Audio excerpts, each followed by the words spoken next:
Penampakan jalan curam buat bocah nyungsep ke atap rumah warga di Tasikmalaya, tak ada pagar pengaman.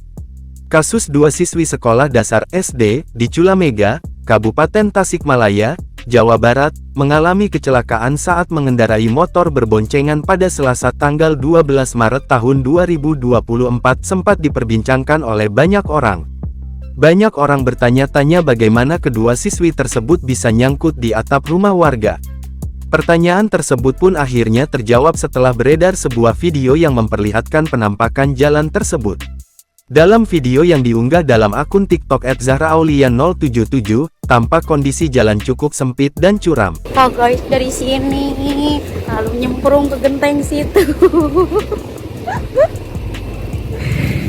Tidak ada pagar pengaman yang terpasang di belokan jalan tersebut. Sehingga, apabila pengendara tak sempat untuk mengerem, kendaraannya akan langsung terbang mendarat ke atap rumah warga.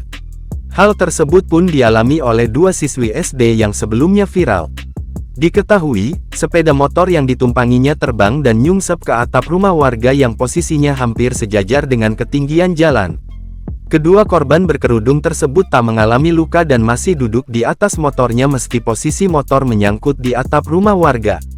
Kejadian itu sempat viral di media sosial karena terekam video dengan durasi 12 detik memperlihatkan dua wanita berkerudung nampak masih duduk di sepeda motor matic yang menyangkut di genting rumah.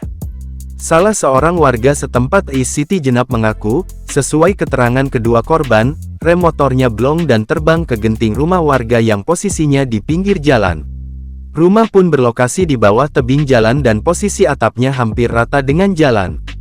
Ais menambahkan, kedua korban yang mengalami kecelakaan itu merupakan anak di bawah umur berstatus siswi sekolah dasar SD, yang mengaku akan ngabuburit atau menunggu waktu buka puasa. Kejadian itu sempat menghebohkan warga sekitar karena bersama-sama membantu motor yang menyangkut di genting rumah. Proses evakuasi pun berlangsung dramatis, warga harus memasang beberapa bambu untuk menopang kendaraan korban. Beruntung tak ada korban luka dalam insiden ini, hanya saja atap rumah rusak akibat hantaman sepeda motor.